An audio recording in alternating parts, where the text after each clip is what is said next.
Nananawagan ng tulong ang isang ina na deboto ng Poong Jesus Nazareno para mahanap ang dalawa niyang anak.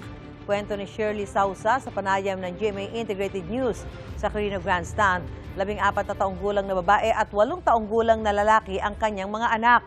Nakapila raw sila sa pagpupugay bandang hating gabi nang magpaalam na magsisiar ang dalawa at hindi na nakabalik. Kung sino man po ang nakakita ay pakidala lamang ang dalawa sa harap ng stage. 14 years old saka isang 8 years old, si Precious Rain Arroque at saka si Alejandro Sausa Daport. Sana po kung sino po makakapanood na ito, puntahan na lang po ako dito kasi nangingina na po kakaikot eh. Ganina pa po ako hindi kasi ako mapakali eh. Kasi nawala na rin kasi sila dati, nahanap lang namin. Gusto mo bang mauna sa mga balita? Mag-subscribe na sa GMA Integrated News sa YouTube at tumutok sa unang balita.